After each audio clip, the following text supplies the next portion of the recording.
If you look around camp, you'll see people who log into role play, and then there's some people who log in to hang out and socialize.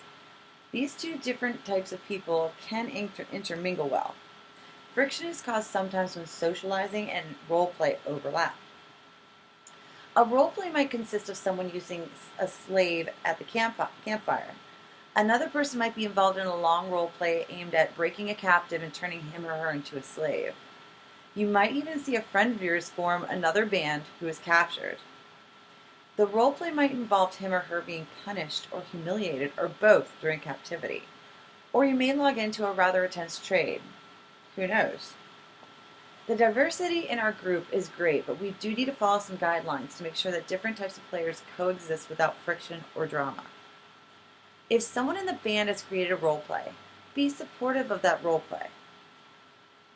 If you cannot be supportive of it, don't ruin it with non-supportive and often out of character or OOC commentary or jokes.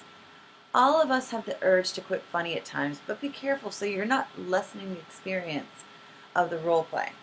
People often spend a great deal of time creating those roleplay stories.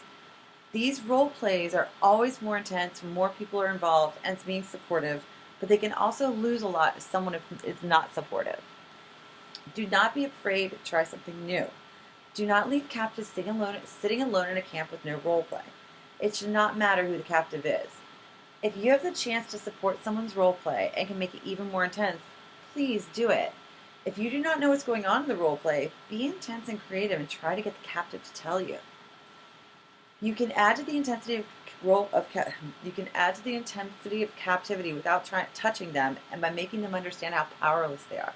Get them to see how hopeless their situation is, even through humiliation. In other words, don't change the storyline of a roleplay that's not yours, so that when their captive returns, the story has been ended or completely changed. And do not release a captive who is not yours.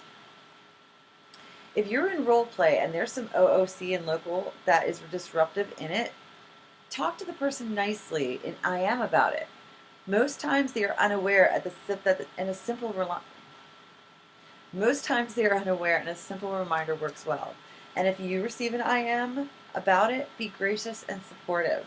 We have a large camp.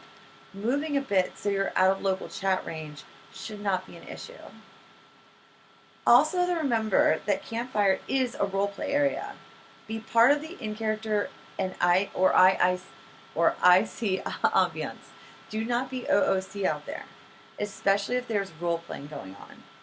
Ceremonies are also a very special experience for the person joining, submitting, or being promoted. It's their roleplay. Your presence alone adds to the intensity of the moment. Make sure that any commentaries I see and aimed at making the experience more intense and special. Oh, and by the way, also remember that Breezy loves being spanked in group chat. No comments. All right, well, have fun and remember to roleplay. Until we meet again.